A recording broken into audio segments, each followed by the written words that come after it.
Hurry doesn't always look dramatic. Most of the time, it hides in the tiny moments where we stop being present and we don't even notice it happening. Hello, everyone, and welcome to a 4-part series called Where Hurry Hides.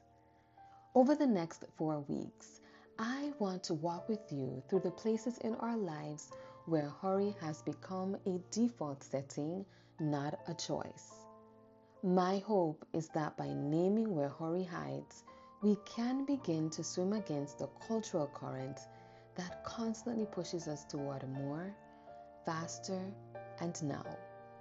From the very beginning, God set life in rhythms, day and night, work and rest, seasons of growth and seasons of pruning.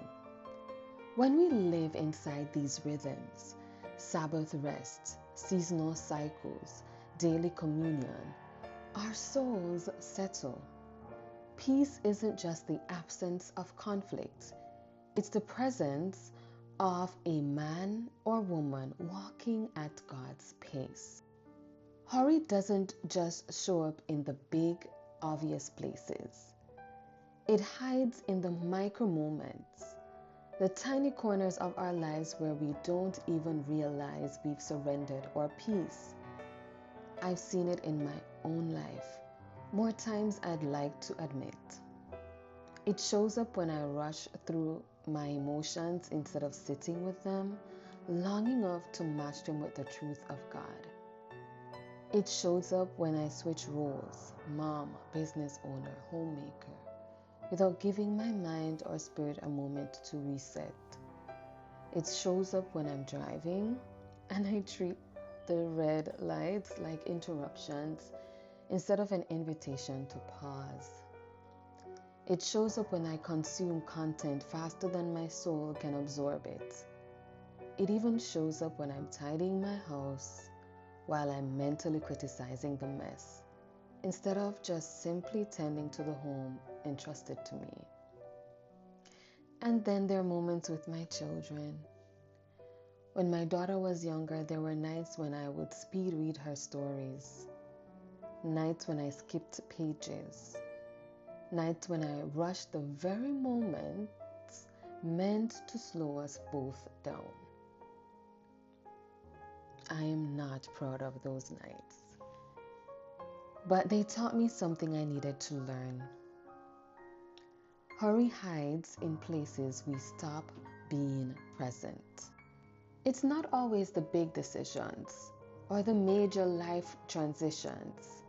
Sometimes it's the way we breathe, the way we move from one task to the next, the way we hold our children, the way we let our minds race ahead of our bodies.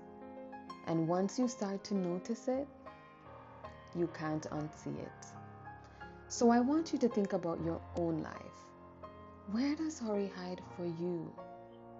Where are the places you have stopped being present? Hurry hides in the moments we rush past without noticing, in the conversations we half listen to, in the tasks we perform on autopilot, in the emotions we silence because we don't have time to feel them. Hurry doesn't look like speed. Sometimes it looks like disconnection. I'll say that again. Hurry doesn't always look like speed. Sometimes it looks like disconnection. Jesus models something radically different for us. When we look at the story of Jairus' daughter in the Gospel of Mark, we see Jesus surrounded by pressure, urgency, and the crowds. Yet he moves with presence and compassion and unhurried attention. Mark 5:21-23 says, when Jesus had crossed over by boat to the other side of the lake, a large crowd gathered around him while he was by the lake.